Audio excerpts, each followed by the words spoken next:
There was also a finding in 2013 COA Annual Audit Report, Mr. Speaker, that the PhilHealth Board, which then included now Senator Risa Ontiveros, granted 1.76 billion peso illegal bonuses to the officers and employees of said agency, despite the issuance of previous notices of disallowance and despite COA's repeated decisions sustaining those actions.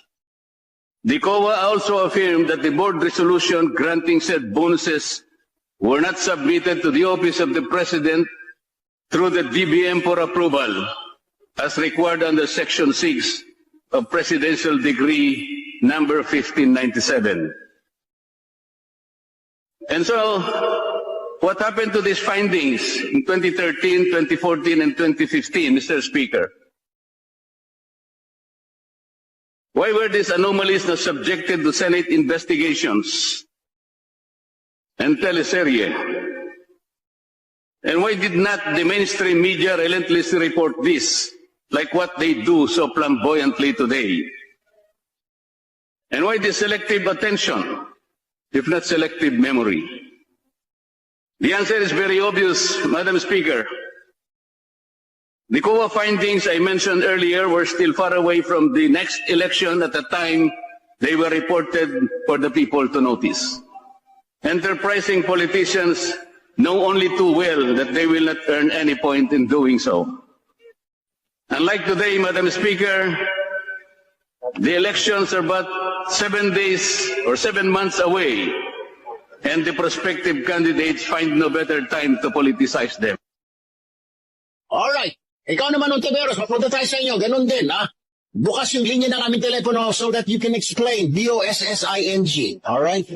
Kung ayaw mong tawagin kitang bossing, Madam, Senator BOSSING, we can call our landline. But please, can you please tell me and tell my listeners, ito mga nakikinig mo sa atin, nanonood sa Facebook. Madam, ang galing-galing mo magsalita, isole yung 60 million, isole. Now, let me ask you this. Ano na ho nangyari doon sa pinapasole naman sa iyo ng Commission on Audit noong 2017, 2015, nung ikaw ay Board of Director ng PhilHealth?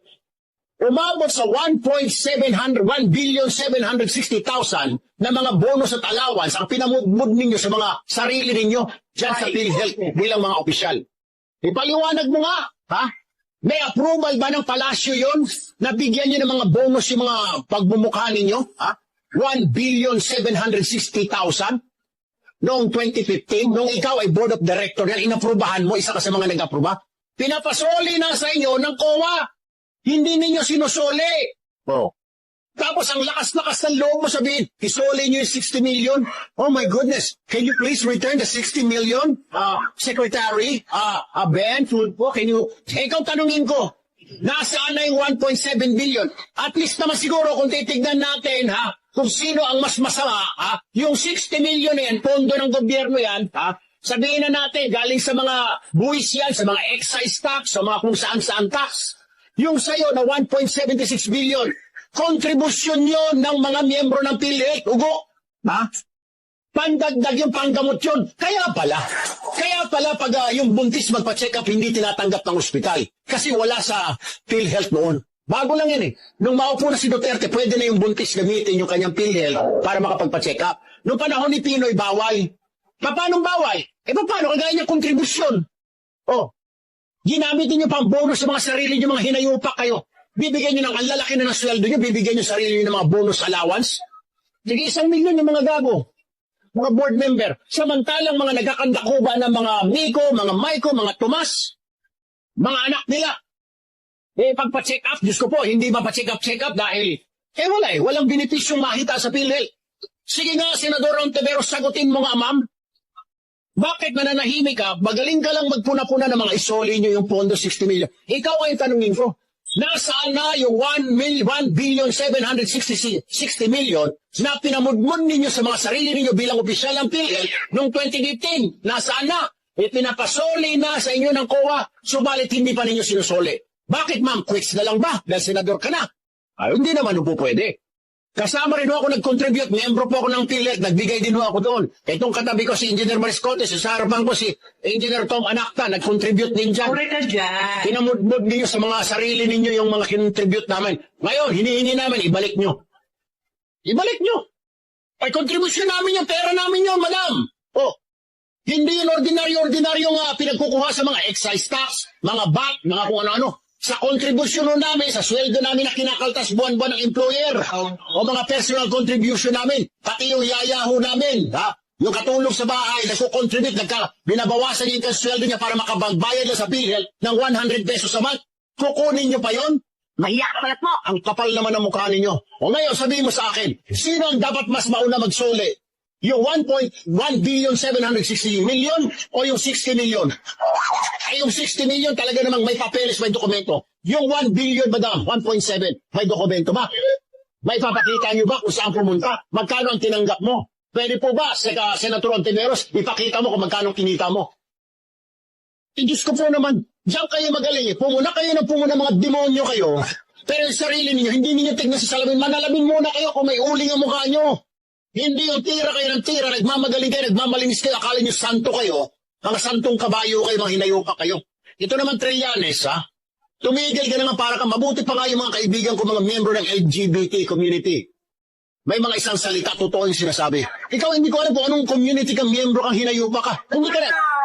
Hindi ka tanggapin sa LGBT community yung gago na yan. Siguro sa demonyo community, tatanggapin ka at sinungaling. Hindi ko alam, dito sinabi ng Pangulo na sinungaling yung lalaki niya. Sinabi ko raw na nakinabang ako 150,000 naman yan sa DOT. Unol! Tinanong mo ako kung magkano ang sinisweldo ko, di sinabi ko 150. Ngayon sasabihin mo sa interview kanina sa isang istasyon na Bilawad. 150 namin ni Erwin Tulfo na 150 ang nakinabang sa monthly. Ulol! Hindi ta ngayon, ulol. Sus Mariusip. O ngayon, oy, Ontiveros, oy, Trillanes, antayin ko ang tawag nyo, maski hanggang matapos tayo, alas 12. Nakabukas ang linya ng yung telepono. Ano yung mga telepono, Salome?